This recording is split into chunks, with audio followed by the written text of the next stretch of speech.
Graça e paz, estamos aqui mais uma vez para a honra e glória do Senhor, a comunidade de Hebron.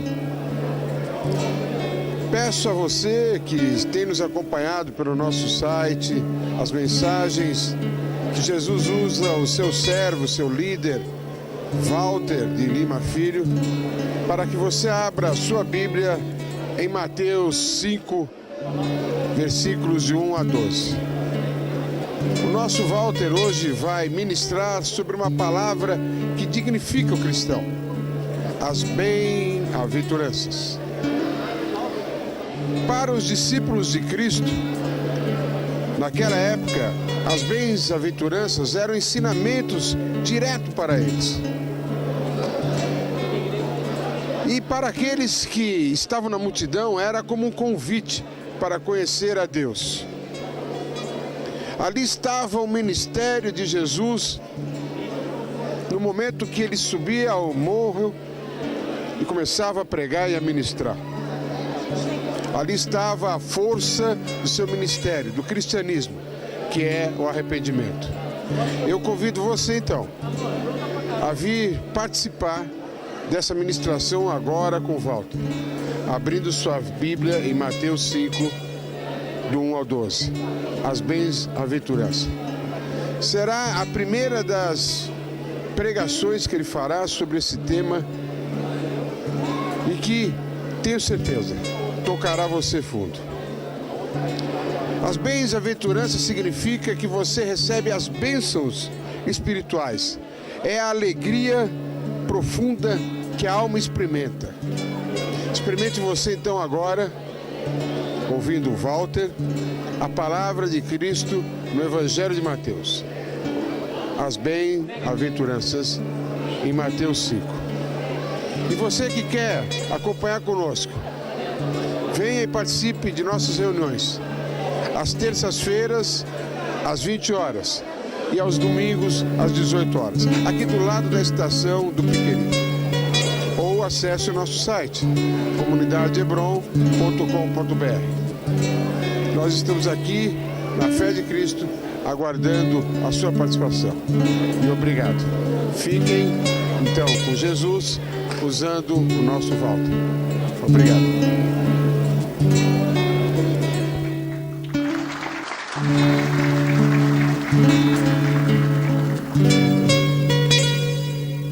Eu quero iniciar com vocês uma série de meditações sobre as bem-aventuranças. Nós vamos dedicar um domingo de cada semana a cada uma delas. E nós vamos entender as razões porque Jesus ensinou, porque Ele deu esta instrução. O que são as bem-aventuranças? O que elas são? Será que elas esclarecem realmente a condição para aqueles que almejam uma vida com Deus e a eternidade? Será que elas celebram o poder de Deus na vida daqueles que creem no Pai? É importante a prática das bem-aventuranças em nossas vidas? É fácil notar quando uma pessoa é egoísta. Ela só fica feliz quando é bajulada ou quando recebe felicitações. Mas a nossa felicidade está acima de tudo isso. Como nós poderemos saber que elas produzem poder em nossas vidas? Em que momento do ministério de Jesus Ele ensinou estas coisas?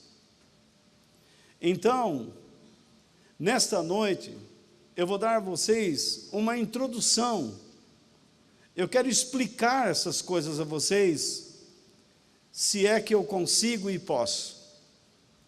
Então, já com as Bíblias abertas em Mateus capítulo 5, nós vamos ler todas elas, mas a partir do verso 1. Então vejamos. Eu acho que aquele outro microfone está melhor que esse. Quando Jesus viu aquelas multidões, subiu um monte e sentou-se. Os seus discípulos chegaram perto dele e ele começou a ensiná-los. E então o seu ensino teve início e ele começou a dizer: vocês podem ler em voz alta comigo? Felizes as pessoas que sabem que são espiritualmente pobres, pois o reino do céu é delas. Felizes as pessoas que choram, pois Deus as consolará. Felizes as pessoas humildes, pois receberão o que Deus tem prometido. Felizes as pessoas que têm fome e sede de fazer a vontade de Deus, pois Ele as deixará completamente satisfeitas. Felizes as pessoas que têm misericórdia dos outros, pois Deus terá misericórdia delas. Felizes as pessoas que têm o coração puro, pois elas verão a Deus. Felizes as pessoas que trabalham pela paz, pois Deus as tratará como seus filhos. Felizes as pessoas que sofrem perseguições por fazerem a vontade de Deus, pois o reino do céu é delas. Felizes são vocês quando os insultam, perseguem e dizem todo tipo de calúnia contra vocês, por serem meus seguidores. Fiquem alegres e felizes, pois uma grande recompensa está guardada no céu para vocês, porque foi assim mesmo que perseguiram os profetas que viveram antes de vocês. A primeira coisa, como introdução, que eu quero falar com vocês é as bem-aventuranças na estrutura do livro de Mateus. Como é uma introdução, será algo um tanto didático. Então, quero que vocês prestem atenção, se possível. Quando nós olhamos para a estrutura do livro de Mateus, as bem-aventuranças estão colocadas num ponto estratégico. Eu quero que vocês leiam comigo o versículo 23 do capítulo 4 do próprio livro de Mateus. Se vocês perceberem, veja só o que está escrito aqui, que Jesus andou por toda a Galileia, fazendo o quê?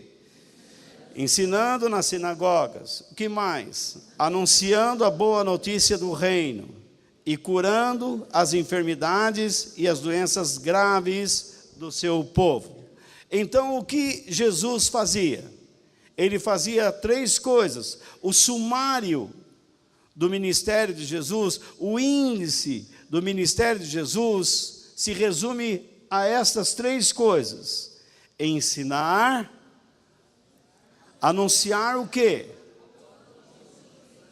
Anunciar o reino dos céus, ou o reino de Deus, e curar, fazer milagres, não é isso? Então vamos lá, as 3 coisas que Jesus fazia. Primeiro, ele ensinava. Segundo, pregava, anunciava o reino dos céus. Terceiro, curava os doentes do seu povo.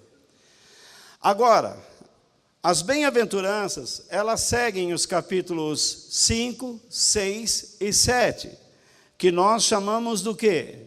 De o Sermão da Montanha.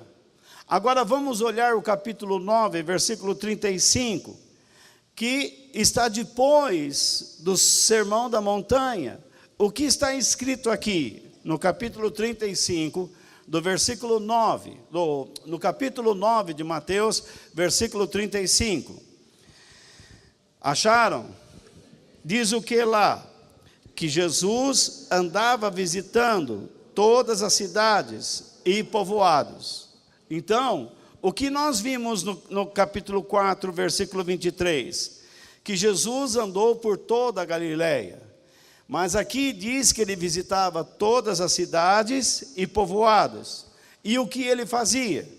Ele ensinava onde? Nas sinagogas. Anunciava boa notícia sobre o reino. E curava todo tipo de enfermidades e doenças graves das pessoas. Não é isso?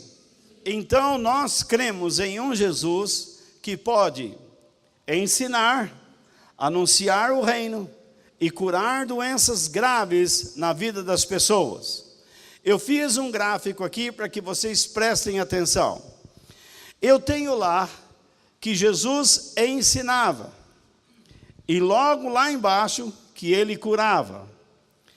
Ele não pregava o reino dos céus separado de ensinar e curar. O ensino de Jesus dava a ele as bases da sua pregação sobre o reino dos céus. E as curas que ele realizava, os seus milagres, manifestavam o poder do reino dos céus. Vou dizer de novo. Quando Jesus ensinava, ele explicava o que era o reino dos céus. E quando ele curava, ele mostrava o poder que existe no reino dos céus. O reino dos céus é algo que está aqui hoje, nesse lugar. É algo invisível, mas nem todos que estão aqui experimentam tanto o caminho para o reino como o poder do reino. Alguns estão dentro da igreja e todo instante só experimentam emoções, porque eles gostam daquilo que vem. Quando você vê alguma coisa que se parece com aquilo que você define como o reino de Deus, você se entusiasma. Mas logo aquele calor, aquele sentido todo, aquela emoção toda esvazia, acaba. E então você volta a penar, precisa de novo de algo para poder se sustentar. Ao longo dos anos eu tenho visto muitas pessoas frequentarem acampamentos cristãos. Vocês já sabem dessa prática, quantos conhecem aqui essa prática? Retiros, acampamentos. Então, eles dedicam lá tempos de jejum e retiro e acampamentos, etc., e ficam lá 3, 4 dias só ouvindo a palavra de Deus e orando. Muito bem.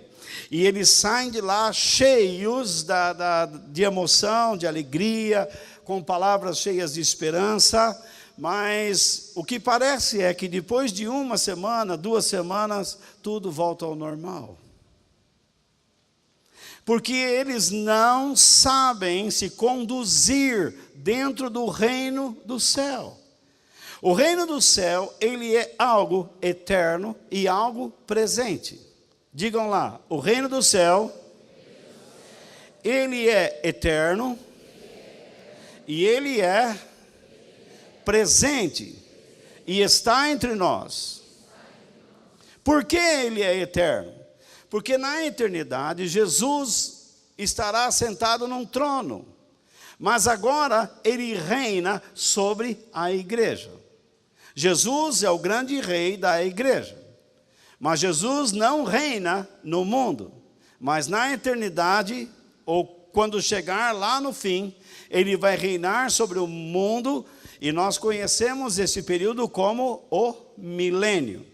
Ele vai reinar 1000 anos sobre a terra, e Satanás será preso, e mesmo assim, depois de 1000 anos, Satanás será solto e as pessoas vão se colocar contra ele de novo. Você acredita? A maldade no ser humano é tão grande, que mesmo Jesus reinando 1000 anos, sem a influência de Satanás, fazendo tudo que é direito e certo, tudo que é bom. Sabe o que vai acontecer? Satanás será solto e as pessoas vão se revoltar contra a verdade de Deus novamente. Assim é na vida aqui. Então nós já temos um treino agora. Você ajuda, você faz, você diz, você motiva, mas já, por qualquer motivo as pessoas estão contra você. Você toma atitudes cristãs e as pessoas sempre estão indo contra você. Mas você não pode se cansar, porque é assim mesmo. As pessoas têm essa índole e nós temos que buscar a verdade de Deus e não desanimarmos em hipótese alguma. Então, os capítulos 5 ao 7 de Mateus compreende uma coleção de ensinamentos muito peculiar da parte de Jesus, que nós chamamos de o Sermão do Monte ou da Montanha. E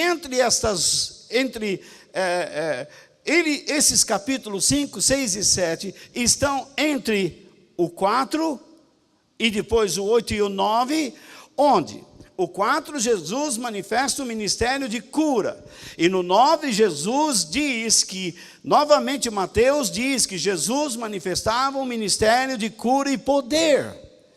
Então o que acontece?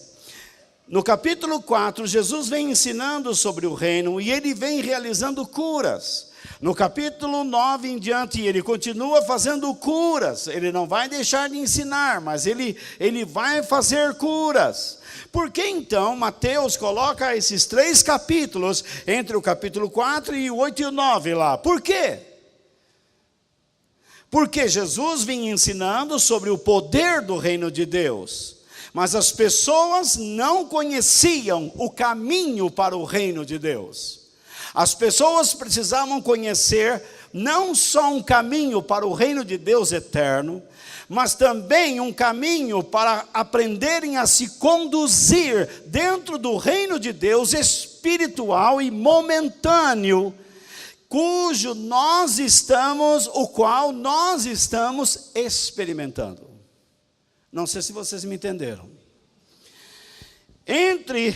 Nas margens do capítulo 5 ao 7, nós temos aqui o poder do reino. Jesus está ensinando sobre o poder do reino. E ele, com o poder, ele anuncia o reino de Deus. No capítulo 9 diz a mesma coisa, que Jesus ensinava, anunciava o reino de Deus e curava as pessoas. Ele está falando sobre o poder do reino. Mas o capítulo 5, 6 e 7... ele está ensinando as pessoas sobre o caminho para entrar no reino e o caminho para permanecer no reino, a fim de perseverarem até o fim. Então, nós precisamos entender a razão dos ensinamentos de Jesus. Jesus, como eu estou dizendo, ele abre um hiato. Você sabe o que é um hiato? Ele abre um espaço. Existe um espaço entre essas duas verdades. Veja o que ele disse certa vez, ele disse assim, lá em Mateus capítulo 5, versículos 13 ao 16. Ele disse, vocês são o sal para a humanidade. Mas se o sal perde o gosto, deixa de ser sal e não serve para mais nada. É jogado fora e pisado pelas pessoas que passam. Aí ele diz, vocês são a luz para o mundo. Não se pode esconder uma cidade construída sobre um monte. Ninguém acende uma lamparina para colocá-la debaixo de um cesto. Pelo contrário, ela é colocada no lugar próprio para que ilumine todos os que estão na casa. Assim também, a luz de vocês deve brilhar, para que os outros vejam as coisas boas que vocês fazem e louvem o Pai de vocês que está nos céus. Deixe-me explicar. Jesus, ele está aqui com pessoas que estão seguindo a ele, em Mateus 5. E então existem muitas pessoas que estão vendo os seus milagres. Eles estão gostando dos milagres. E a multidão está lá. Mas Jesus disse: espera lá, vocês estão extasiados com os milagres que eu estou fazendo. Vocês estão muito felizes com as curas que estão recebendo. Vocês estão sendo abençoados por causa da misericórdia de Deus. Mas isso não garante a vocês de que vocês fazem parte do reino de Deus. Isso não significa que vocês entrarão na eternidade. Isso não significa que vocês continuarão a receber de Deus o que pensam que receberão. Vocês precisam sofrer uma transformação. E então Jesus chama estas pessoas todas para perto de si e começa a ensinar. E neste mesmo capítulo 5, no versículo 13, Jesus declara, no meio dos seus ensinamentos, ele olha para os seus discípulos e diz: vocês são o sal para quem? Para a humanidade. O sal não é para o mundo, o sal é para a humanidade. O mundo já perdeu o seu sabor faz tempo.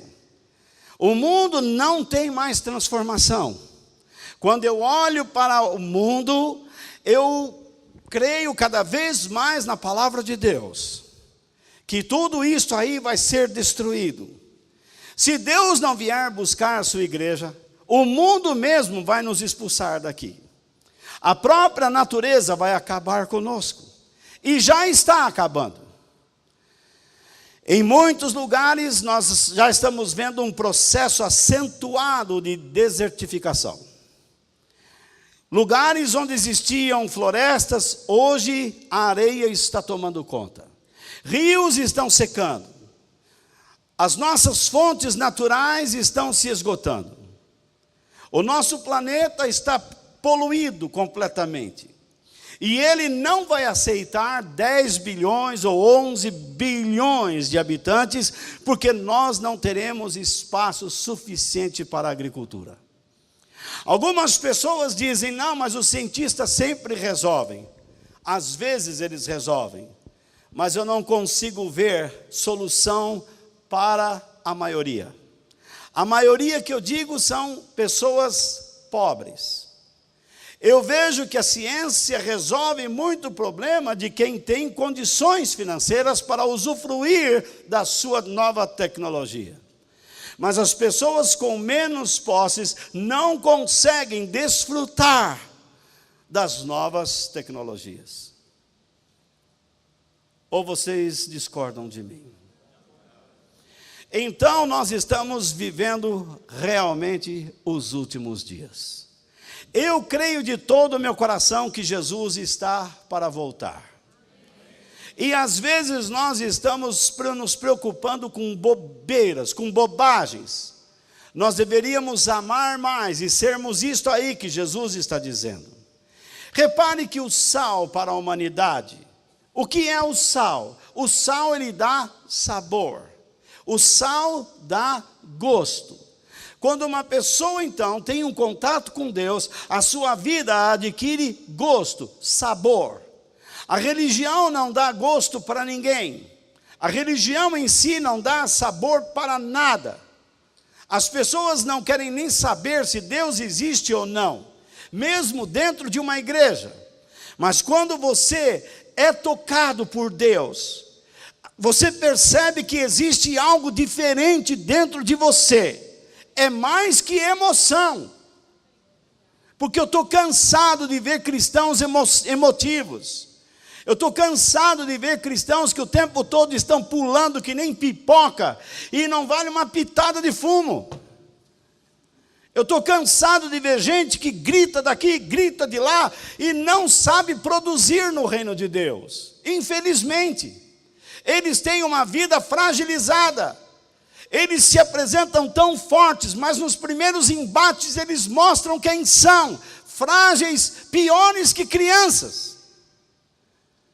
Jesus disse que nós temos alguma coisa dentro de nós.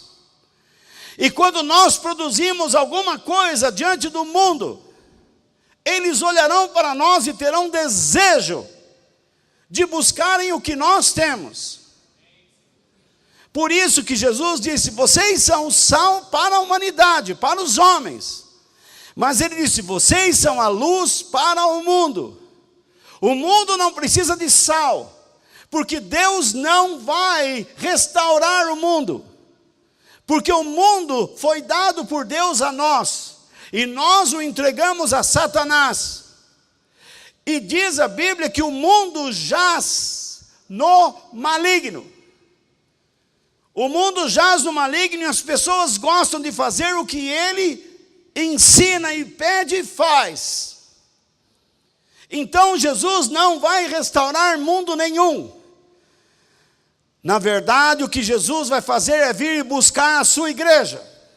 Foi isso que ele ensinou. Isso é ensinado em todas as igrejas cristãs. Então ele virá buscar a sua igreja. O mundo não precisa de sal. O mundo precisa de luz. Porque eles estão dentro de uma verdadeira escuridão. A igreja precisa aprender a se mobilizar. A igreja precisa voltar a ser igreja verdadeira. Porque o poder de Deus se manifesta através das obras de Deus que são produzidas pelos filhos de Deus. E nós não estamos falando aqui só sobre curas e milagres como sendo as únicas manifestações do poder de Deus. Nós estamos falando sobre perdão. Você quer um milagre maior do que perdão? Transformação de vidas. Uma pessoa que estava entregue às drogas, à bebida, ao alcoolismo, uma pessoa que estava entregue à imoralidade, de repente se transforma, e se transforma em um homem e uma mulher digna.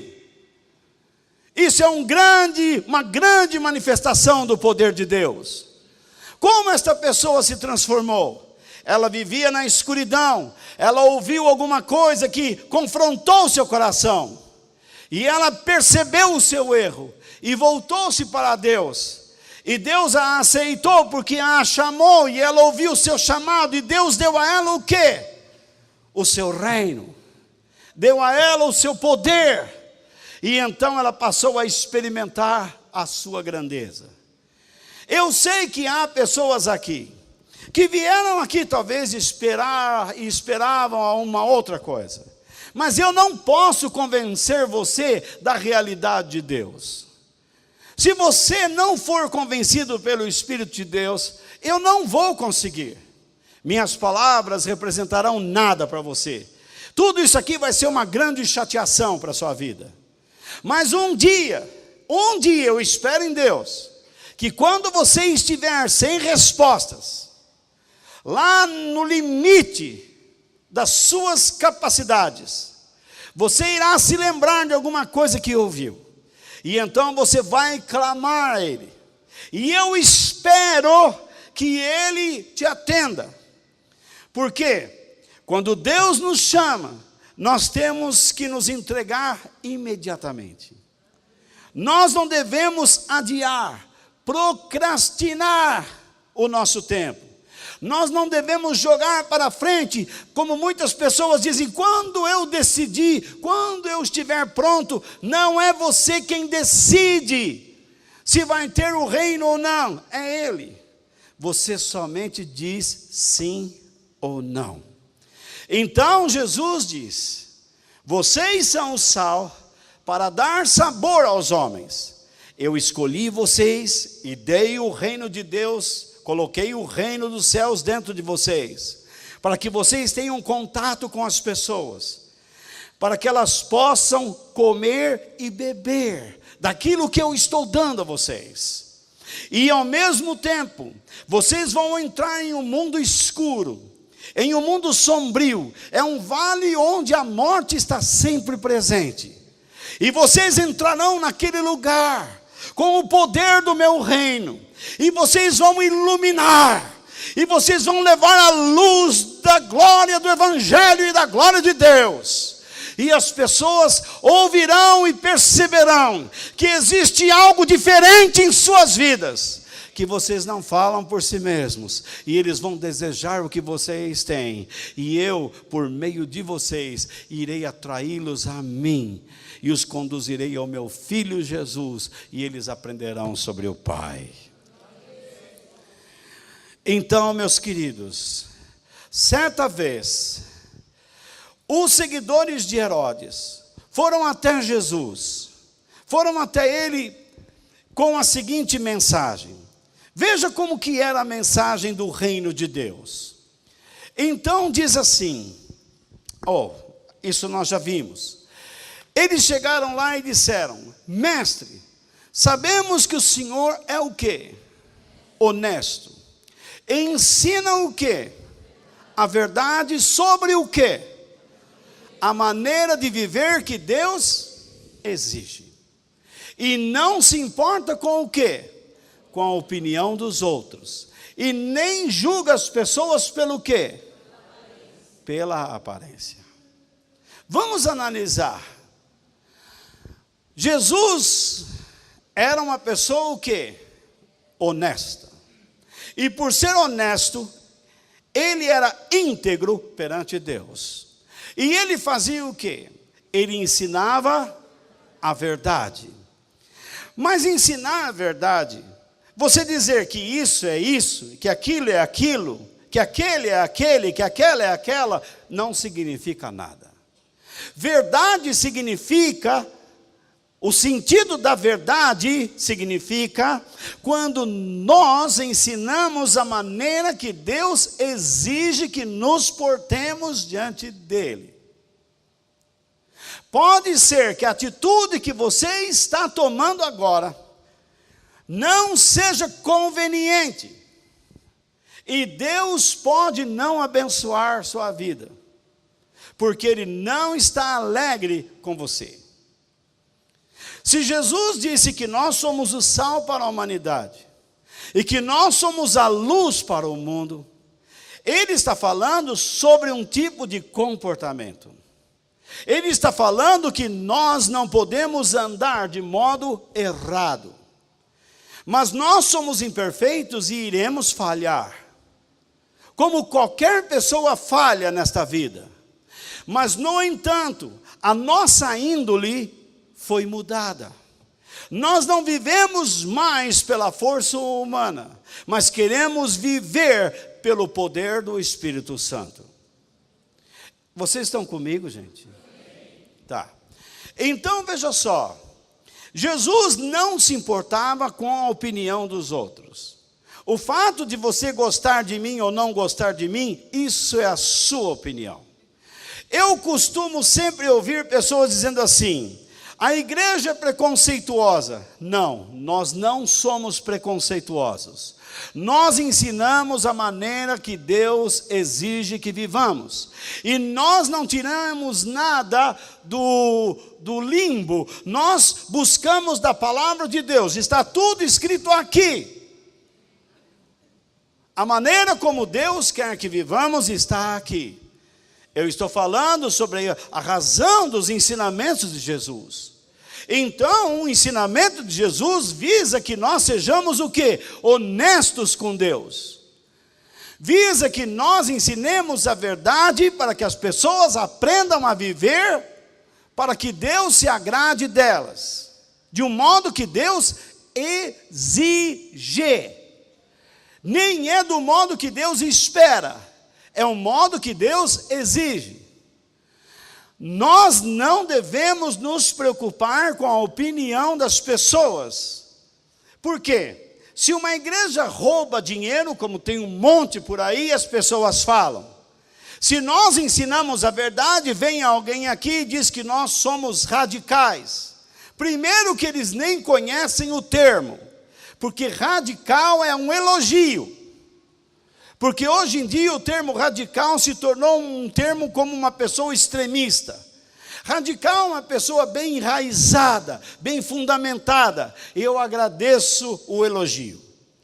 Então alguém chega aqui e diz: eles são assim, quadrados. Não somos quadrados coisa nenhuma. Nós estamos fundamentando a nossa fé, a nossa coragem sobre a palavra de Deus. Nós não julgamos ninguém pela aparência.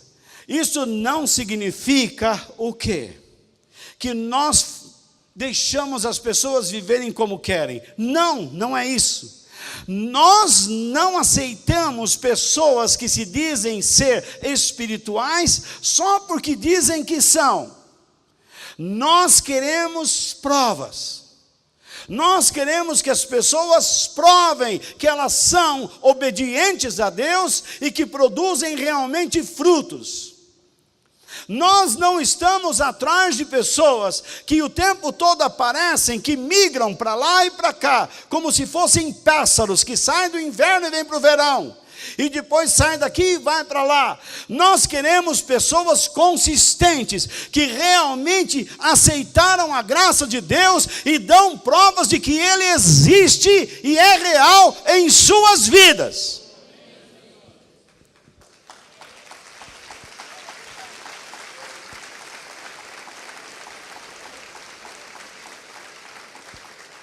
Se Jesus diz que ele era honesto, ensinava a verdade sobre a maneira de viver que Deus exige, e não se importa com a opinião dos outros, nem julga pela aparência, isto foi dito por pessoas que eram do partido de Herodes, chamados na Bíblia de herodianos. Se eles podiam ver isso em Jesus, como eu gostaria que as pessoas do mundo atual vissem esse mesmo comportamento na igreja. Mas o tempo todo eu vejo a igreja sendo tratada como liderada por charlatães. Outro dia alguém me mandou um vídeo. E o pastor pregando, dizendo que Deus está na obrigação de dar alguma coisa. Na obrigação. Deus não é obrigado a nada. Veja como esse pastor é um louco. O inconsequente. Jesus disse: terei misericórdia de quem eu quiser, e não terei misericórdia de quem eu não quiser. Então ele não tem obrigação nenhuma.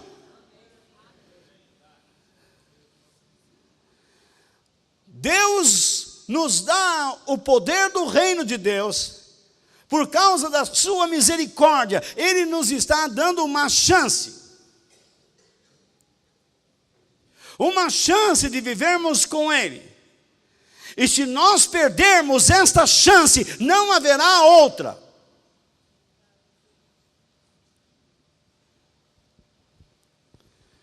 A igreja atual deixou de crer que ela é uma sequência do ministério de Jesus.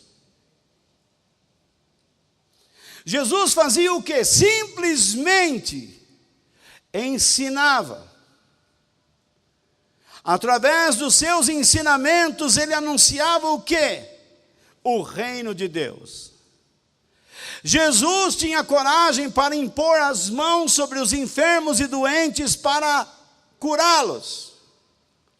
E através das suas curas, ele anunciava o quê? O poder do reino de Deus. Os ensinamentos de Jesus ensinavam o caminho para o reino de Deus e a permanência nele. As curas de Jesus ensinam o poder que o reino de Deus tem. Mesmo momentâneo, mesmo não estando com o seu trono sobre a terra, o Senhor é um grande rei. Mas quando a igreja deixa de ensinar, ela sofre as consequências. E não somente ela, mas também toda a sociedade. Porque os resultados são trágicos. Se você não respeita a verdade, você pratica a mentira. E ao praticar a mentira, você se torna uma pessoa má, malvada. Jesus falou sobre a maldade como um sinal antes da sua vinda. Em Mateus capítulo 24, ele diz, no versículo 11: então muitos falsos profetas aparecerão e enganarão muita gente. No versículo 12: a maldade será, ou a maldade vai se espalhar tanto, que o amor de muitos esfriará. Mas quem ficar firme até o fim, será salvo. Vamos ver o que ele diz que aparecerá. Você sabe o que é um profeta? É alguém que anuncia alguma coisa que se diz inspirado por Deus. Ele diz que anuncia a mente de Deus. Mas quando uma pessoa anuncia a mente de Deus, eu disse há pouco, ele anuncia o modo de vida que Deus exige. Nós estamos nos preparando para entendermos as bem-aventuranças, porque ali está o modo de vida que Deus exige. O poder de Deus nós conhecemos. Quantos aqui já foram curados por Jesus? Levante a sua mão. Receberam alguma cura de Deus? Eu recebi. Você conhece o poder de Deus. Mas você não pode dizer que Deus te ama porque Ele te deu esta cura. Aquilo foi um ato da misericórdia de Deus, como uma luz para iluminar as trevas que existiam no seu coração. Agora Deus está querendo lhe ensinar os caminhos para a eternidade.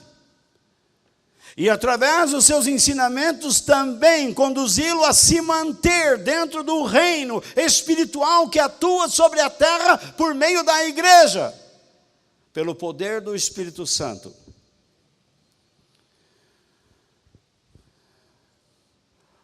Jesus diz que por causa dos ensinamentos falsos, o que vai acontecer? Parece que vocês não estão comigo. O que vai acontecer? A maldade vai se espalhar tanto, que o amor de muitos se esfriará. Isso vai acontecer tanto no mundo, como dentro da igreja. O que nós temos visto hoje na igreja? Somente trabalhos de correntes e campanhas, pedindo dinheiro daqui, pedindo dinheiro de lá, para a construção disso, para a construção daquilo. Nós precisamos dessas coisas, mas não precisamos de campanha e corrente. Nós precisamos aprender. Como é que você ensina o seu filho? Você manda ele fazer uma corrente de 40 dias, de 9 semanas, para aprender a comer legumes?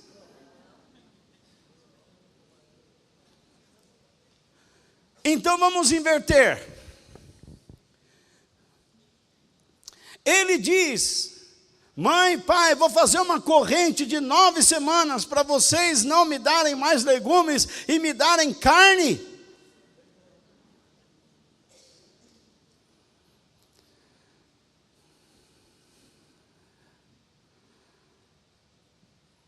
Pai, mãe, eu não tenho emprego, eu sou um tapado, um desempregado. Não estudo, não leio, não sei falar com ninguém. Escrevo passarinho com C cedilha.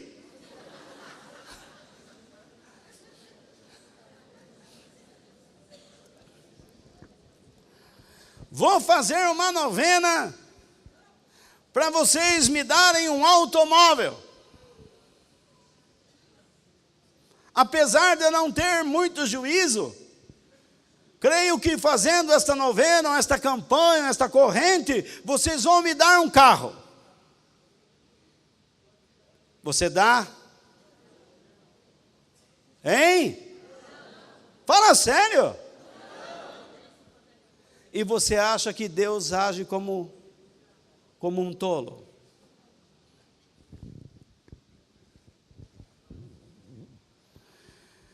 E você pensa que vai numa igreja e você vai convencer a Deus te aumentar o salário, te dar um novo emprego, sendo que você é uma pessoa desajustada, que não sabe se portar diante dele, não quer aceitar a vida que ele exige, e você acha que Deus vai dar tudo o que você quer.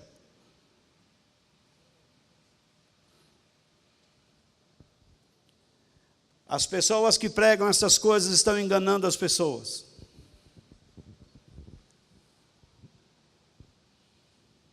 Isso não é evangelho, isso é um trabalho de macumba dentro da igreja. Satânico. Isso vem do ocultismo, vem da Babilônia. Mas como você não lê, não estuda, você não sabe, você aceita. Você não sabe sobre a história. Você não sabe dos elementos estranhos que passaram a entrar para dentro do círculo da igreja e vai aceitando tudo que vem pela frente. Porém, eu estou avisando, eu estou alertando, eu estou ensinando vocês e anunciando o poder do reino de Deus, para que vocês fujam destas coisas, para que vocês não se vendam, para que vocês parem de pensar que se vocês derem uma grande oferta numa igreja, Deus está na obrigação de dar o triplo. Ele não faz isso. Se Deus tocar no meu coração ou no seu de darmos uma oferta, então nós daremos em segredo, amém, sem esperar nada em troca. Se vamos ajudar alguém, ajudamos, sem esperar nada em troca. O que a mão direita faz, a esquerda não deve saber. Se você faz algo que é grandioso, não fique esperando elogios. Eu às vezes fico muito triste, não por falta de elogios, mas pelo endurecimento do coração das pessoas. É isso que me entristece. Eu não preciso do elogio de ninguém aqui. Eu sou servo de Deus, servo da palavra de Deus e servo de vocês. Eu estou aqui para servir vocês com o ministério que Deus me deu. Eu não estou aqui para receber bajulação e nem elogio. Isto não me convence. A única maneira que você me convence de que é um servo de Deus é que você brilha a sua luz diante dos homens. Você não tem mais o comportamento que você tinha com constância, aquele comportamento que você tinha no mundo.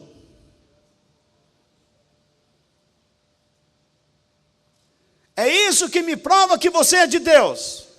Do contrário, você está constantemente me provando que você é uma pessoa imatura e despreparada para ser um homem e uma mulher de Deus. Você não suportará as pressões. Um homem de Deus tem que ter, às vezes, um coração de ferro. E por trás desse coração de ferro, um de carne. Onde ele tem que suportar com valentia certas coisas. E ainda chorar por aqueles que lhe fazem mal. Nós vivemos em um período onde a maldade campeia. Ninguém segura mais. Principalmente neste país. Aceitar assassinatos se transformou em coisa normal. Que eu não sei por que aqueles políticos em Brasília fazem olhos ou vistas grossas. Dia a dia, cidadãos de bens estão sendo assassinados nas grandes e pequenas cidades. E eles andam com seus carros blindados. Mas você percebe que vivemos num país mergulhado na escuridão, que o povo não sabe a força que tem a sua voz. Mas eles não se levantam, porque estão todos de rabo preso com a corrupção, a mentira, o engano, com a sujeira. E Jesus veio nos libertar destas coisas. Ele veio dizer para você que Deus pode dar a você a capacidade de viver sem estar envolvido em falcatruas e mentiras, e no erro e no pecado.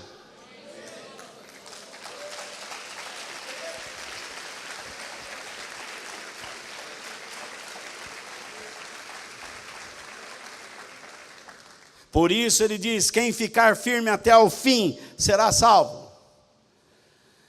E no versículo 14 de Mateus 24 ainda ele diz: e a boa notícia sobre o reino será anunciada no mundo inteiro, como testemunho para toda a humanidade. Então virá o fim.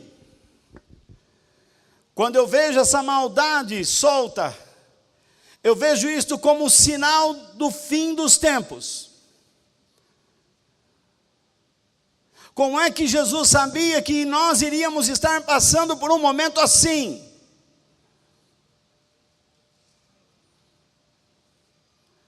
Na verdade, ele sabia porque ele é onisciente.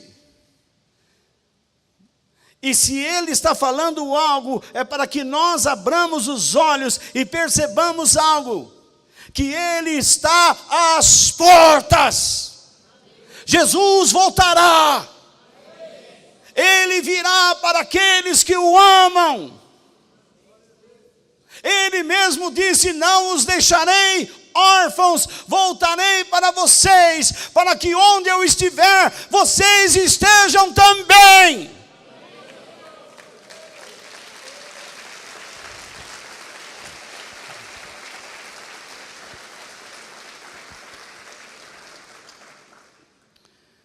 Nós temos que perseverar até o fim. Sobre quem? Sobre um Jesus que tem as qualidades de curar e ensinar. Por isso, Jesus é aquele que ainda cura, mas que também ensina. Nós não podemos, em hipótese alguma, deixarmos de crer no poder que Jesus tem para curar.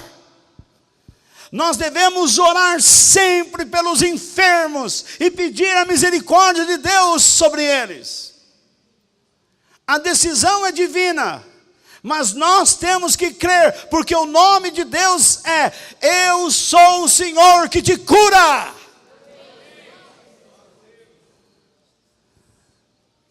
Mas ao mesmo tempo não precisamos ou não devemos ficar fascinados com os milagres e curas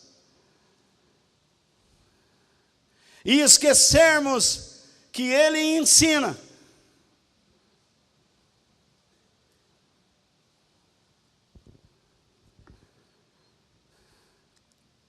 Eu já vi pessoas dizendo: eu vou lá na igreja porque hoje, quem sabe, Deus tem algo para mim. E naquele dia a única coisa que ele recebeu foi ensinamento, e ele saiu de lá e disse: Deus não me deu nada. Deus te deu tudo, meu amigo. Deus te deu o meio de permanecer nele e de como viver debaixo do seu poder, da sua graça, do poder do seu Espírito Santo e da sua palavra.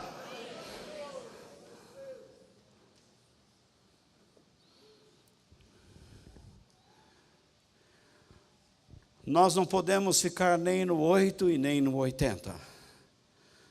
Nós devemos anunciar o poder do reino de Deus por meio das nossas intercessões e orações. E devemos anunciar o reino de Deus por meio dos ensinamentos que estão nos evangelhos e nos escritos apostólicos.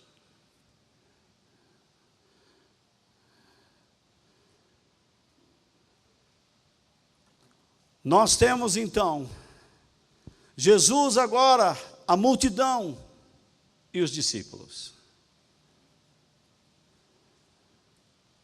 No versículo 1 do capítulo 5 de Mateus, está escrito que quando Jesus viu aquelas multidões, subiu um monte e sentou-se. Os seus discípulos chegaram perto dele e ele começou a ensiná-los.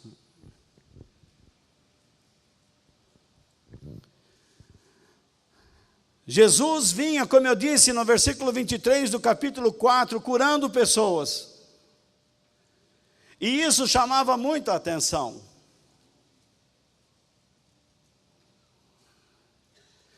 E quando Jesus está chegando naquele monte, ele vê a multidão perto dele.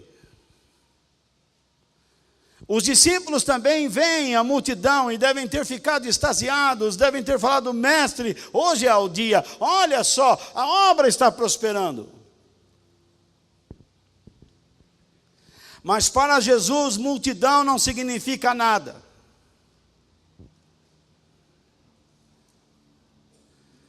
Tanto é verdade que ele disse: onde estiver uma multidão reunida em meu nome, eu estou no meio dela. Não.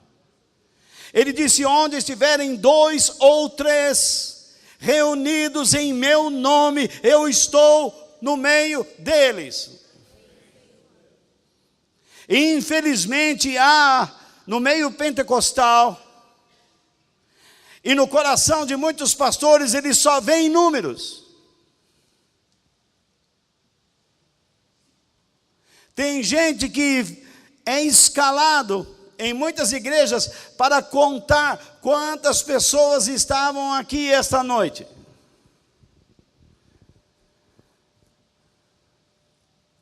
Eu pertencia a uma igreja que o pastor titular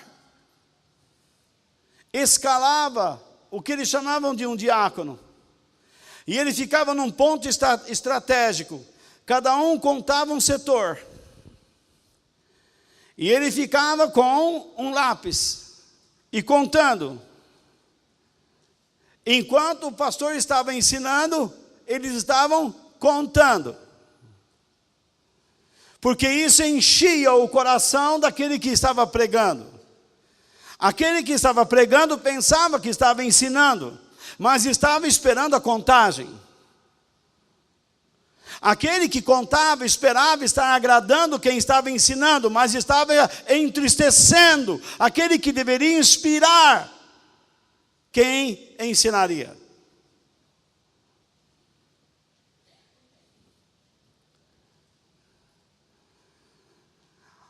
Parece que no mundo de hoje só tem voz quem é poderoso.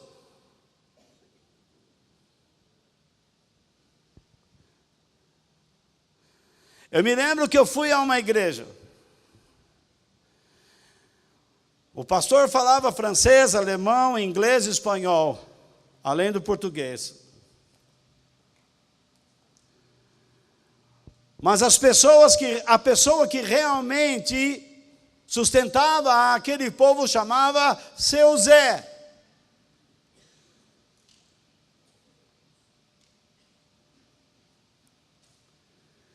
Nós terminamos a reunião e eles me convidaram para ir a um lugar onde ia ter um lanche.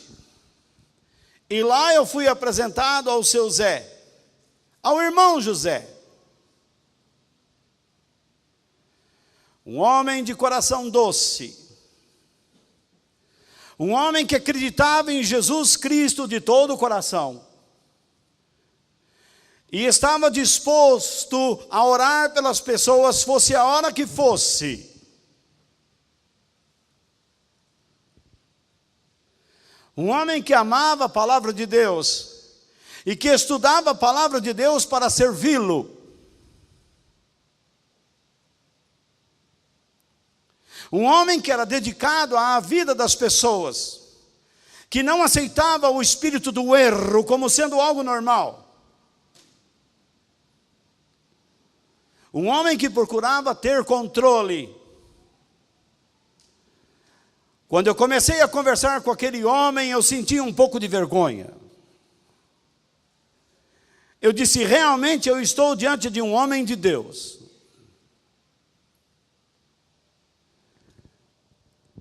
Quando ele sentava, as pessoas sentavam ao seu redor, porque sabiam que ele iria começar a compartilhar.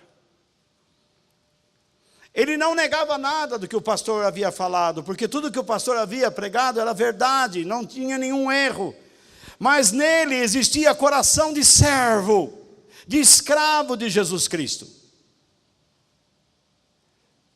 Não era só a imponência, não era a teoria, era um homem que estava sempre disposto a fazer algo pelo seu próximo, pelo um.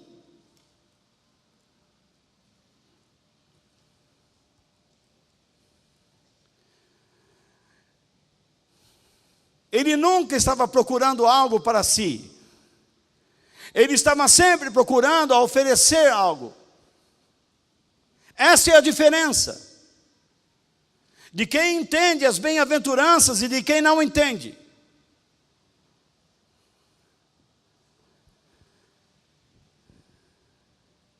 A mesma coisa se deu quando Jesus subiu ao monte e ele se assentou.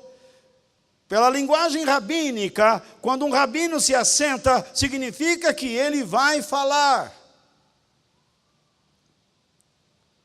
Significa que ele vai ensinar, que ele vai explicar. Mas como é que Jesus vai ensinar o sermão da montanha para os seus discípulos se uma multidão de fora está lá?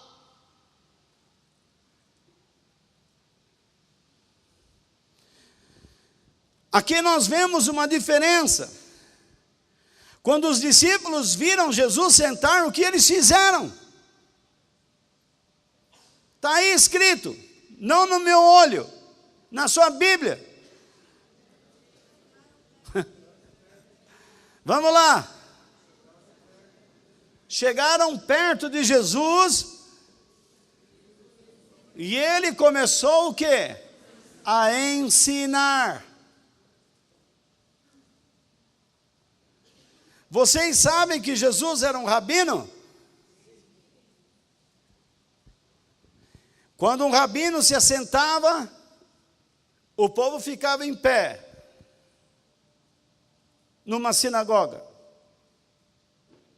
Diferente de nós. Na nossa sinagoga, vocês sentam e eu falo, graças ao Pai.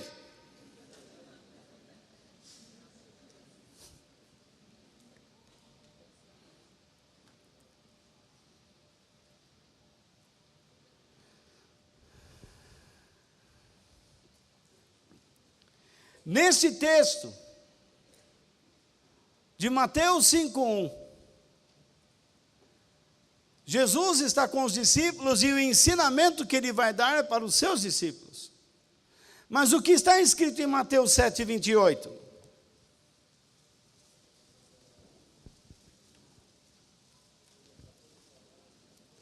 Quando Jesus acabou de falar, as multidões estavam admiradas com a sua maneira de ensinar. Ele não era como os mestres da lei. Pelo contrário, ensinava com a autoridade dele mesmo. Eu já vi muitos pastores dizendo assim, no domingo nós temos que ter uma mensagem para visitantes. Durante a semana uma mensagem para os membros. Isso é a maior balela que eu já ouvi na minha vida. Quem faz isso não está disposto a realizar nada. Nós estamos baseando todo o nosso serviço cristão nos atos de Jesus. É certo que existem pessoas aqui que estão aqui pela primeira vez. Mas aquilo que eu estou falando é para fortalecer a fé daqueles que estão em Cristo. Para fortalecer a vida espiritual dos que estão em Cristo. Mas eu não posso negar que o Espírito Santo pode tocar pessoas, a fim de que elas desejem o que os filhos de Deus possuem.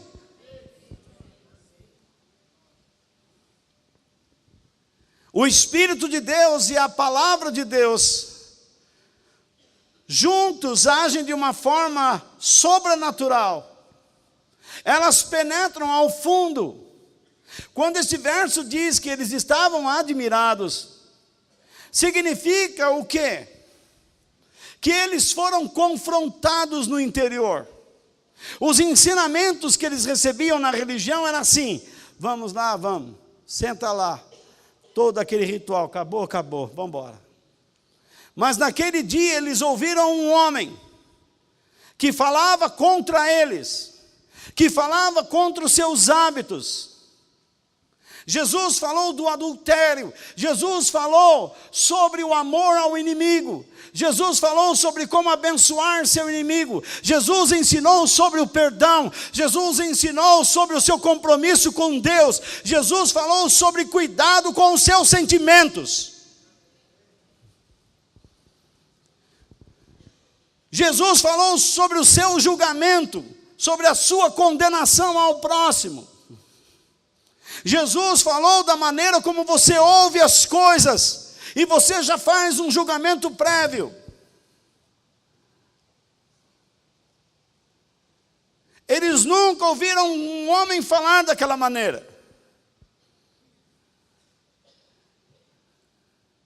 Você entra aqui e acha que Deus está contente de você enganar sua mulher? Você acha que Deus está contente de você pegar o seu dinheiro e gastá-lo num balcão de bar, enquanto você poderia estar com seus filhos? Você acha que Deus está contente de você não estudar e não se preparar para ser uma pessoa digna?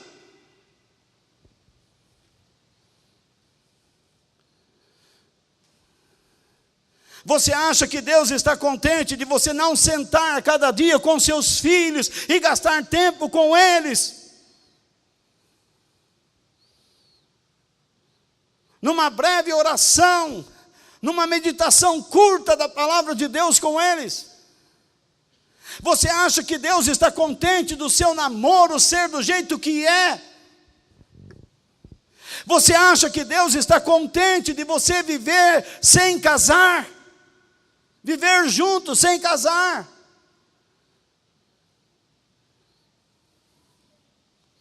Você acha que é tudo normal ser homossexual?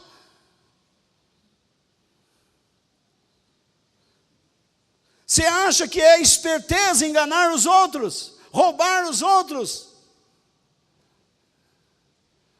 Você acha que é esperteza derrubar os outros para ganhar o lugar deles? Você acha que é esperto entrar na casa dos outros e surrupiar coisas e ir embora?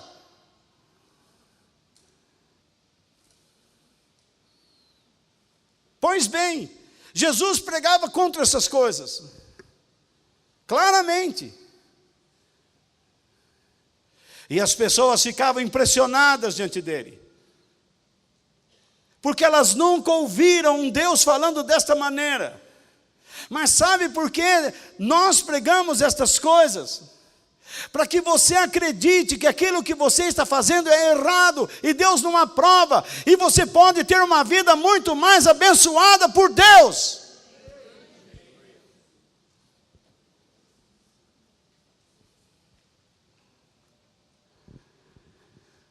Por causa do poder do reino.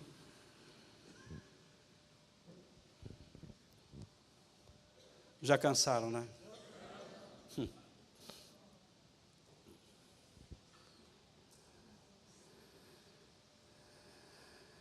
Essa história do pessoal dizer: porque tem pessoas hesitantes, eles não vão entender. Você está menosprezando o Espírito Santo? Você é mais inteligente que Deus? Se você está aqui, meu amigo, é porque você veio no dia certo, na hora certa, no lugar certo, determinado por Deus. E hoje é o seu dia. Mas você pode deitar e dormir, você pode cochilar aí, você pode tomar a atitude que quiser. Mas hoje é o seu dia. E se você deixar passar hoje, você pode nunca mais ter uma chance de se encontrar com Deus. Mas Deus é amor. Não é do jeito que você pensa. Mas o amor de Deus é incondicional. Quem te ensinou isso? Onde está escrito isso? É incondicional quando Deus diz: se o meu povo que se chama pelo meu nome se humilhar, isso é incondicional? se eles se humilharem, se eles se arrependerem, se eles pedirem perdão dos seus erros, então eu vou ouvi-los dos céus. Do contrário, não. Isto é incondicional.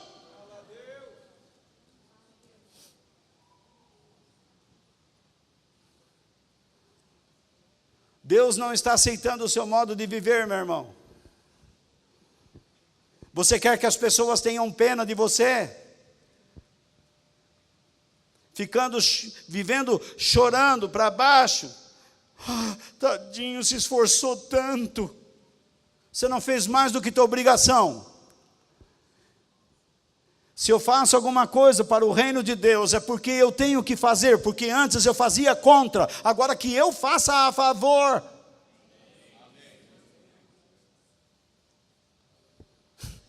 Por isso que eu não estou atrás de elogio, porque é meu dever.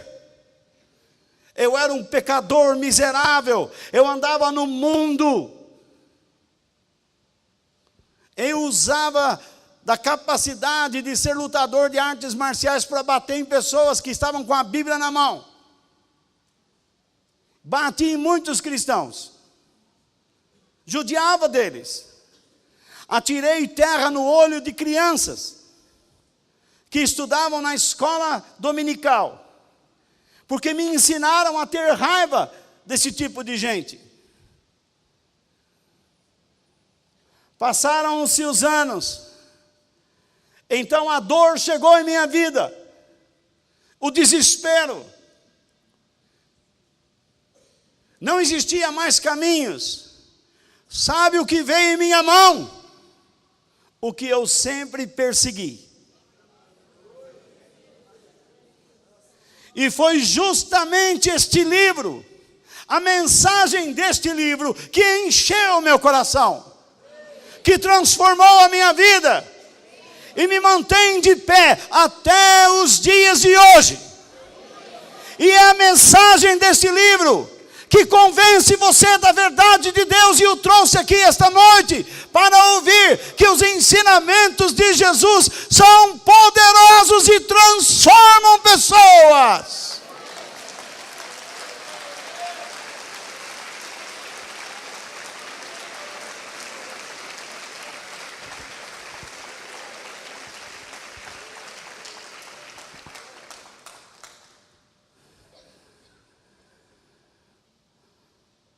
Quero que vocês vejam comigo mais uma coisa.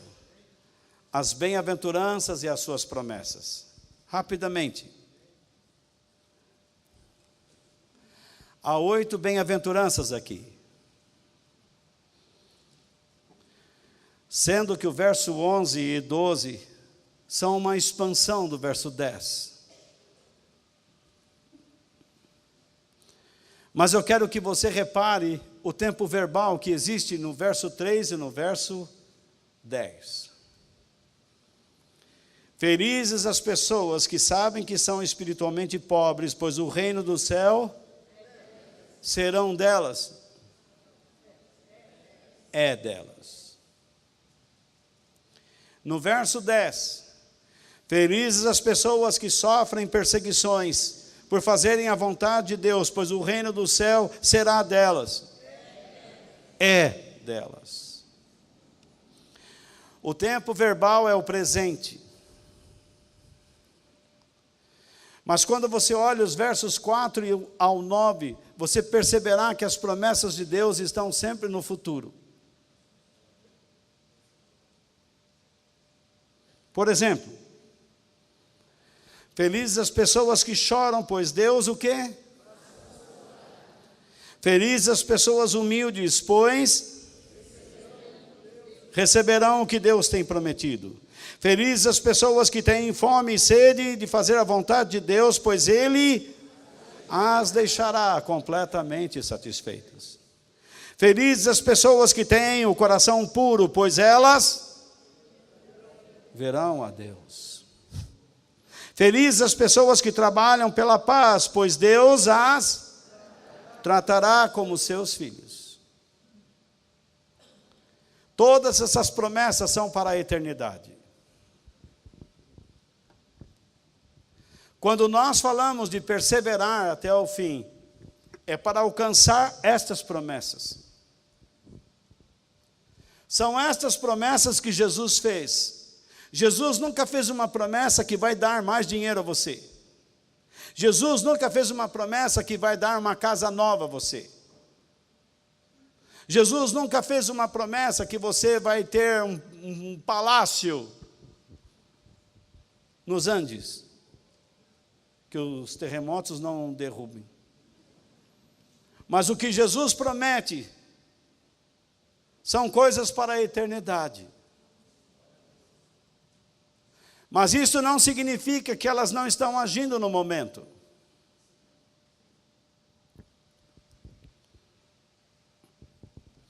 Essas promessas dos versos 4 ao 9 aparecem entre aquelas que têm um tempo presente. O reino de Deus é delas.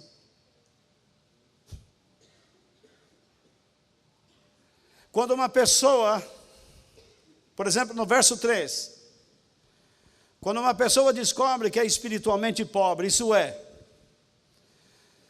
quando ela reconhece que está ausente de Deus, que ela faz as coisas sem a presença de Deus, que ela não busca a Deus, que simplesmente ela é impulsiva, ela é emotiva, ela é emocional.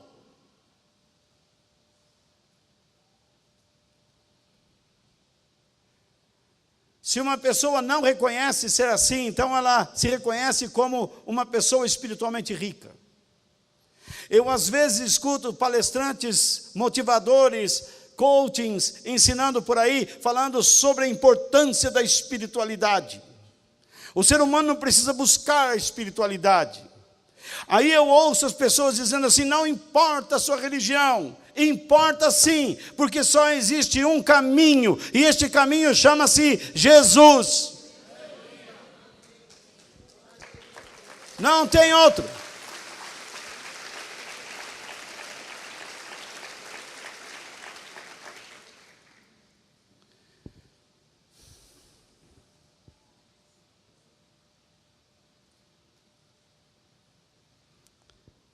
Uma vez que essa pessoa reconhece a sua pobreza espiritual e ouve a voz de Deus, e Deus diz, você nunca depende de mim.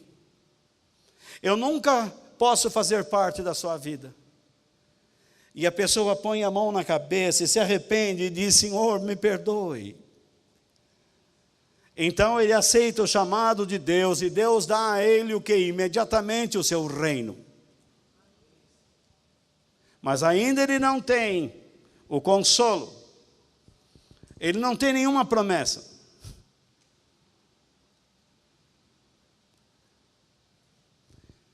Ele é feliz. Você já notou que uma pessoa quando aceita Jesus é uma pessoa feliz, mas não consegue explicar sua felicidade? Ele é um chato.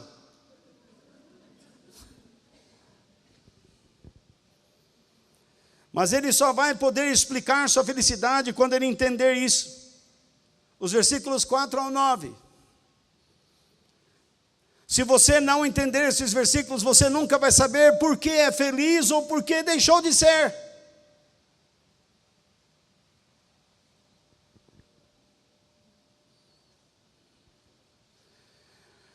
No versículo 10, fala da pessoa perseguida por fazer a vontade de Deus. Uma vez que a pessoa passou pela experiência de se render a Deus, por reconhecer que está ausente dele, e agora ele quer fazer a vontade de Deus, ele passa a ser julgado pelas pessoas, zombado, maltratado, injuriado, perseguido. Tudo porque ele quer fazer a vontade de Deus. E o que Jesus diz no verso 11? Felizes são vocês, quando os insultam, perseguem e dizem todo tipo de calúnia contra vocês por serem meus seguidores. Fiquem alegres. Por que você está triste e chorando? Se você sabe que é verdade o que você fez.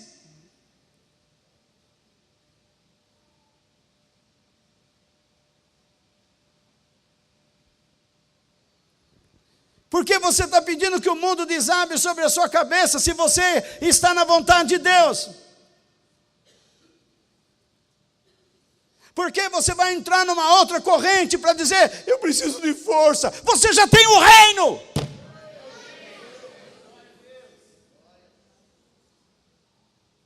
Cadê o reino de Deus em você?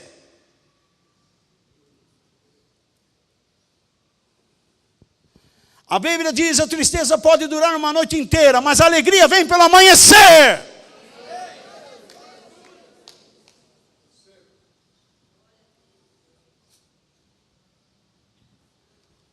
Mas quando é o amanhecer? Não é amanhã. É quando a luz brilha em você, agora. Jesus é a luz, está brilhando em você. Então pare, mude o seu comportamento. Levante a sua cabeça e diga, eu vou enfrentar em nome de Jesus Cristo. Eu recebo, Senhor, a tua palavra em meu coração. O Senhor age com poder em minha vida e me capacita a suportar, porque as tuas promessas são grandes demais.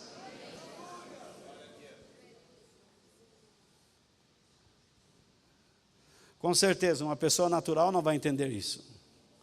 Mas Jesus estava explicando isso.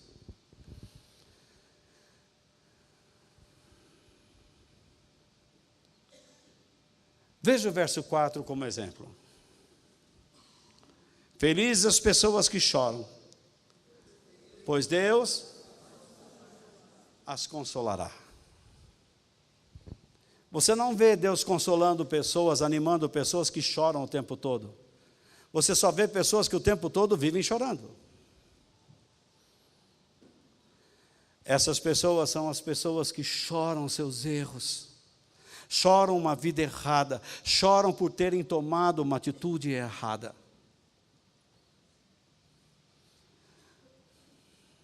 E agora eles querem andar com o Senhor. Eles choram sua fragilidade diante das lutas. Mas no meio das lágrimas se rendem e aguardam a promessa futura que o Senhor disse que dará consolo. E quando você lê o livro de Apocalipse, no capítulo 21, verso 4, está escrito: Ele, Jesus, enxugará dos olhos deles todas as lágrimas, não haverá mais morte, nem tristeza, nem choro e nem dor. As coisas velhas já passaram. Eu creio nisso. Eu creio nisto. Eu creio nisto. Um dia na eternidade não haverá mais morte, não haverá mais lágrima, não haverá mais tristeza, não haverá choro, não haverá dor. Nós não teremos mais lembranças destas coisas. Como que um cristão diz, eu sou cristão, sou católico, eu sou evangélico, eu sou pentecostal, eu sou batista, presbiteriano, sou metodista, eu sou isso, e não crê na eternidade. Você não é nada, você é um pé de chinelo.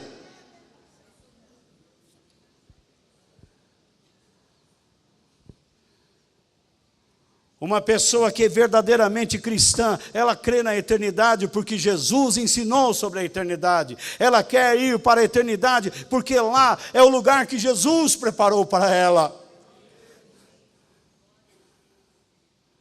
Eu vou arriscar falar 8 ou 9 semanas em cima disso.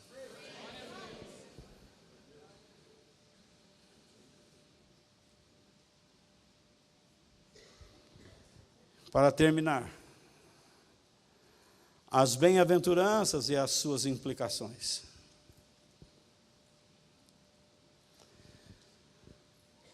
Uma pessoa que recebe o reino de Deus, Jesus diz que é feliz.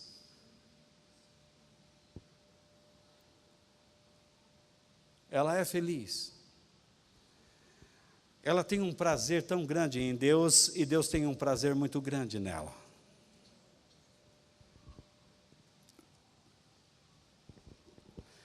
Por dar alegria a Deus,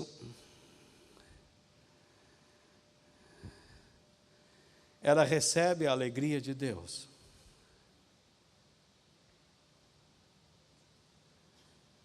Isaías disse que Jesus, por dar alegria a Deus, era fortalecido por Ele. Quando você vive para alegrar a Deus, você sempre será fortalecido por Ele.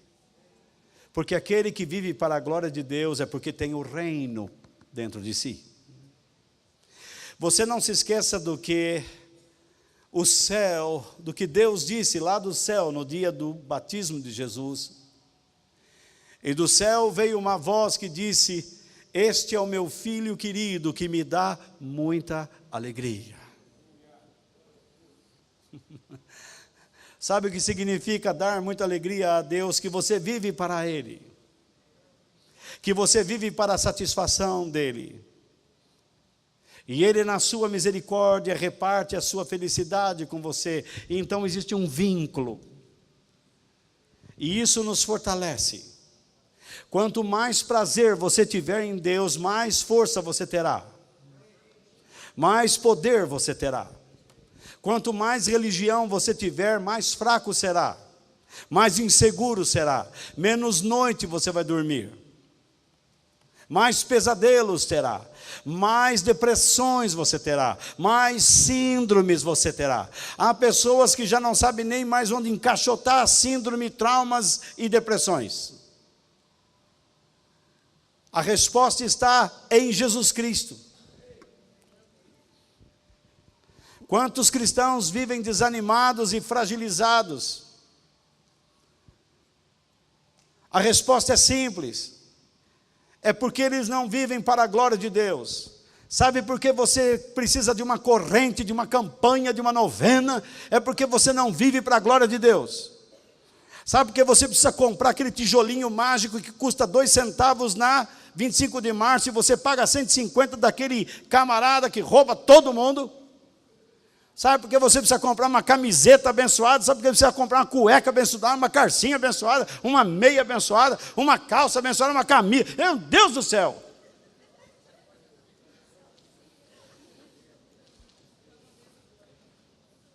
Agora tem um que vai lá no monte lá, enfeitiçar a vassoura. Esse estava junto com o outro, agora já separou porque ele quer um pedaço da fatia do bolo. Cada vassoura custa perto de R$1.000. Uma vassourinha de piaçava.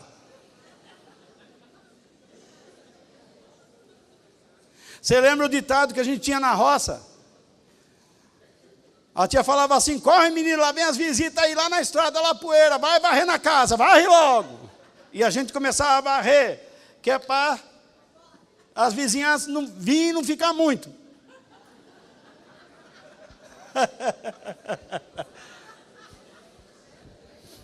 Mas eu tinha uma receita melhor, que sempre funcionava.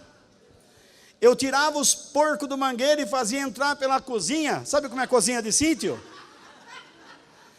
Tem uma porteirinha assim, ó, para a galinhada não entrar. Mas tinha umas que é esperta, que pulava e ficava assim, fazia de galinheiro, de puleira ali. Mas eu abria lá e tocava. Tchê, tchê, tchê, tchê, tchê, tchê, tchê, tchê. E eles iam entrando, ia passando pelo meio da sala.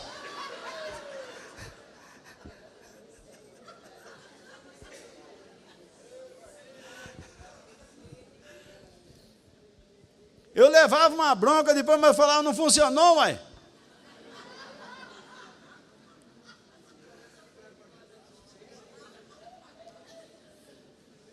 Era porco, galinha, tudo que entrava ali.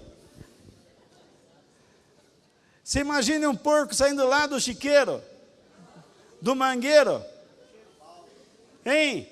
Cheio de verme, de tudo mais, com aquele, hein?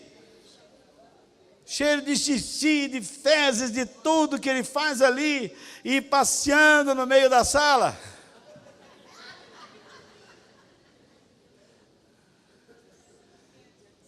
E aquele porcão cachaça ainda lá, hein? Mas o que eu estava falando aqui?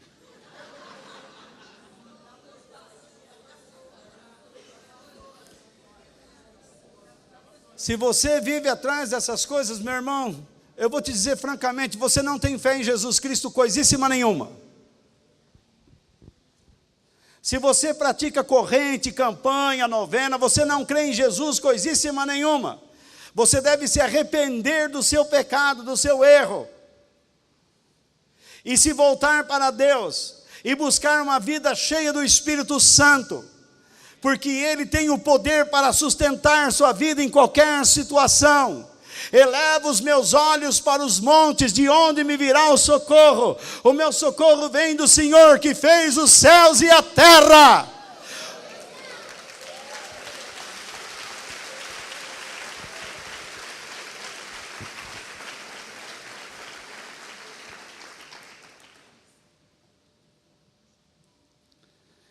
Aquele que alegra a Deus, reconhece na sua vida a ausência dele, demonstra verdadeiro arrependimento pelos seus pecados, ele se rende ao governo divino, e tem vontade de fazer a sua vontade, ele cultiva um espírito misericordioso, ele chora pelas pessoas, ele permite o trabalho de Deus na sua vida, ele não se opõe, ele deseja de todo o coração aproximar as pessoas de Deus, para que se rendam aos seus termos e tenham paz com Ele.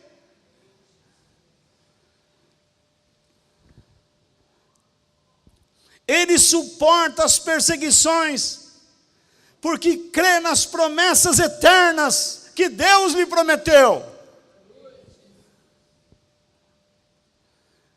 Eu pretendo explicar cada uma dessas a cada domingo, mas hoje foi uma introdução.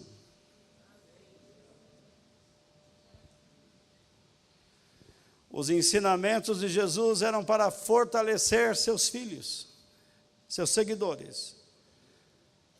Mas era um convite à multidão, porque Jesus não era mentiroso. Você quer o meu evangelho? Escute o que ele é. E então decida. Nós temos aqui pessoas hoje que são discípulos de Cristo. Mas nós temos pessoas aqui que fazem parte da multidão. O ensino de Jesus atinge a multidão, mas é para os discípulos. Para que vocês perseverem nessas verdades. Mas vocês que não têm ainda um compromisso sério com Deus, Ele está dizendo para você, se você quer isso, saiba o custo. Deus é muito bom e poderoso, mas as pessoas não irão entender, as pessoas da sua família não irão entender. Mas você se surpreenderá com a poderosa mão de Deus sobre a tua vida. Eu tenho que rir quando as pessoas diziam, acabamos com ele.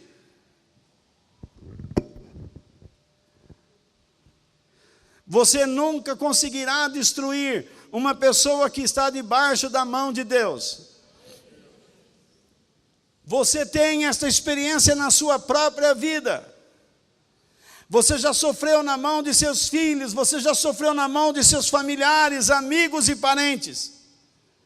Mas você está aí, porque até aqui o Senhor nos ajudou.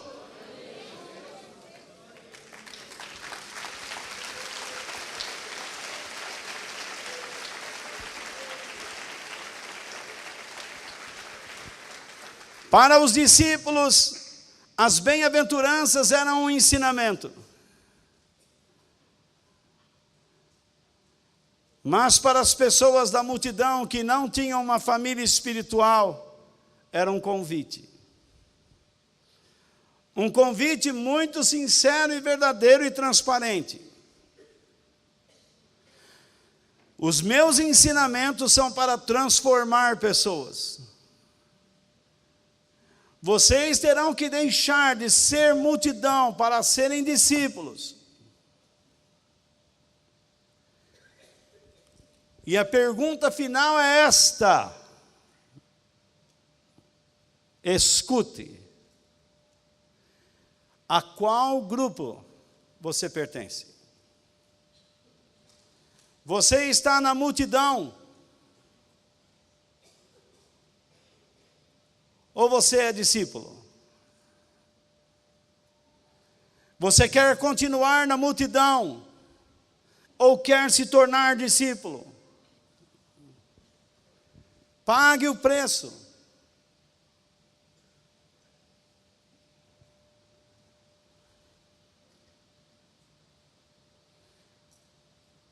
Eu vejo muitas pessoas andando por aí falando do Evangelho, mas pague o preço. Prove com o seu trabalho que você é capaz. Transforme-se num discípulo de Cristo e deixe Deus consertar a sua vida dentro de casa. Largue da bebida.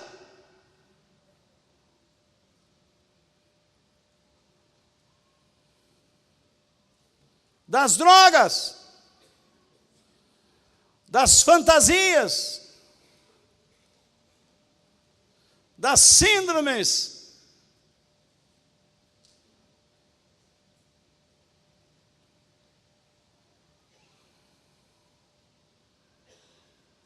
Dê a chance de Deus te amar.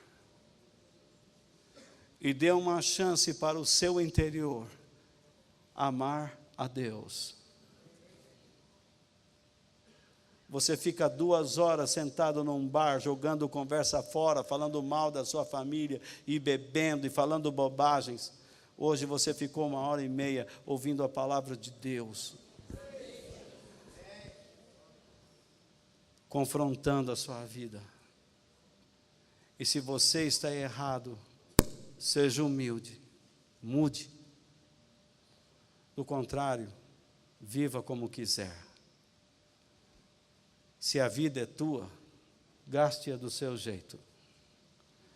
Mas não reclame. Porque certa vez Jesus disse: eu convidei pessoas. Aqueles que vieram, dê roupas boas para eles.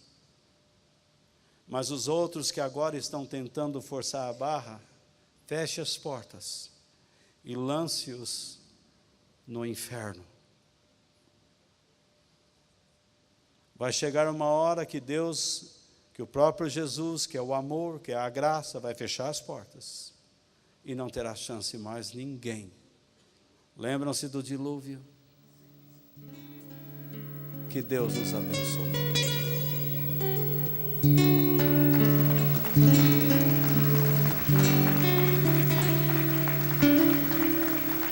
Quem no céu tenho eu além de ti, e na terra em quem tenho mais prazer, não há outro Deus semelhante a ti, Senhor. És a minha força,